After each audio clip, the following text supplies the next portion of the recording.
Hi, and thanks for watching. I've written a rather long post recently on how to quit smoking. It was something like 5,000 words. It took me about 5 or 6 hours to write the damn thing, and I'm pretty sure most people skim it anyway because they can't be bothered to spend 10 minutes reading it. But I'm not bitter and twisted, not at all. In fact, the reason I'm here today is to look at a method that I alluded to in the post, but I didn't explain. And the reason why I didn't explain was because I couldn't be bothered. I thought this post is going to be ridiculously long anyway, and to go into an NLP process in the middle is going to be somewhat, make it a little bit too long, should we say.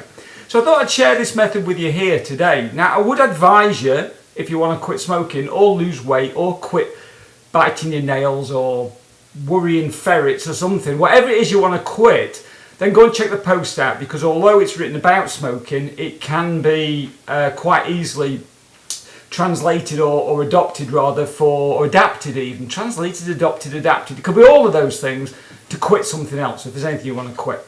So anyway, ramble over. Let me get into the swish pattern. What is the swish pattern?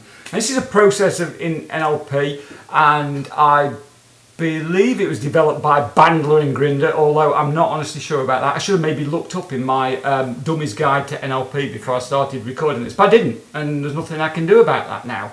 And it's just remembered, somebody told me in the comments of one of my blogs that I should slow down. I'm not going to slow down. Why should I slow down? If I slow down, people will be able to tell what I was talking about, and then they know I was talking a load of bollocks and they wouldn't watch. So, swish pattern, what is it? What we try to do with the swish pattern is we're trying to reprogram the mind. So if you think about it, whenever you do a bad habit, and I'm sorry if you hear some noise behind me, but there's a puppy, a Doberman, sort of groaning for some reason on the sofa. But anyway, there's usually something called a cue image. So let's take the smoking example, and I've never smoked, so I don't know. But imagine you are a smoker.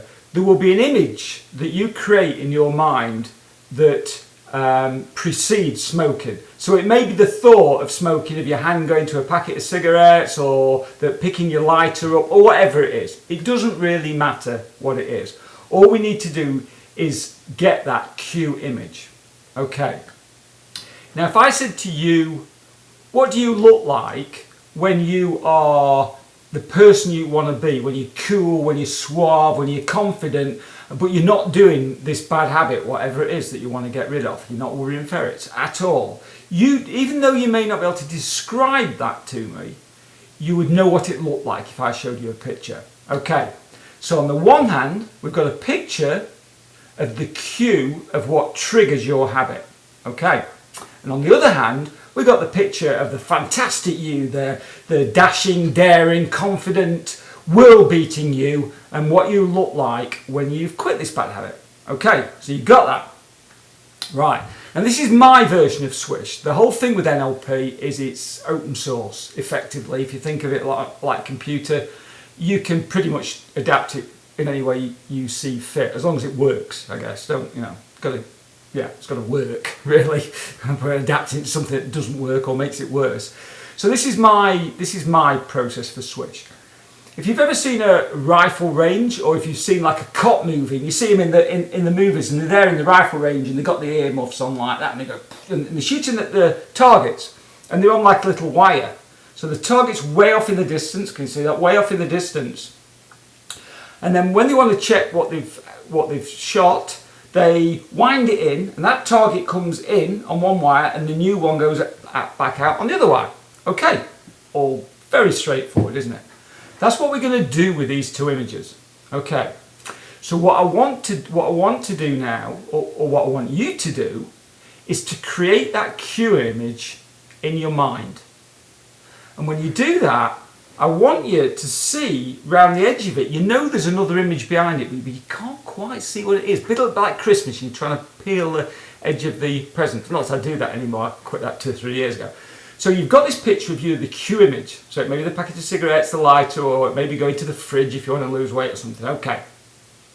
Way off in the distance, can't see that, but there you go. Way off in the distance is the image of you as you know you want to be, as you know you can be. Okay. As soon as you create that cue image, I want that far off image of the perfect you to come whoosh like that. and it wants to come smashing through the cue image. Okay, it sounds silly, doesn't it? I know, it is silly, but you know, it works. So what are you going to do? So the image comes swish. That's why it's called a swish pattern, I guess. So yeah, I get, unless Bandler developed it where it was like sweeping the floor or something. So it comes smashing through, and that picture all breaks up. Imagine it's glass maybe, and it breaks up, okay, and it falls, and the new image of you is there. Okay, so you got that. You do that once. But what I want to do is I want to do this again and again and again, and I want you to get it faster and faster and faster till the second that image appears, the cue image, bang, or swoosh, swish, it comes smashing through it and you see the positive image of you. And each time that the negative image reforms itself, there's little bits missing here and there, and it's not quite as clear to see. And each time the image comes through it faster and faster till eventually, say after about 10 or a dozen times, when the image, the cue image, the negative image tries to form, it's barely there and bang, straight through. Sounds silly as I said before, but what this does is it's conditioning your brain. We're creating an anchor that the negative cue image, okay, negative cue image, the minute you think of that, vroom, your mind replaces it with a positive image.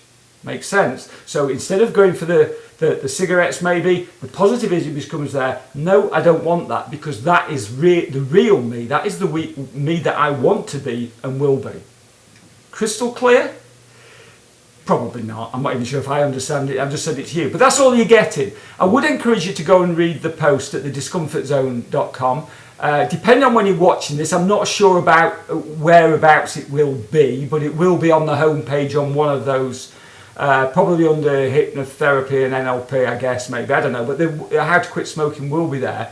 Also, something else I want to tell you, my first book, of which the hardback's available through Amazon, Don't Ask Stupid Questions, there are no stupid questions, I am now giving the ebook away for free. So if you go to my website, look for a post entitled there, free lunch with no catch, and you'll be able to download the book for free. You don't need to give me your email details. I'm not trying to build a big database. I just want to get the book out there. It's had great reviews. It genuinely did. I know I'm normally being silly, but it did have good reviews by some top people in my field. So go and get that. Go and read the post. Go and quit whatever it is you need to quit. Except from quitting watching me, because you know, this is making me fabulously rich, or maybe not at all, because I don't get paid a bit. Anyway, thanks a lot for watching, and I will see you next time with another how-to, if I can think of any more. Thanks a lot. Bye.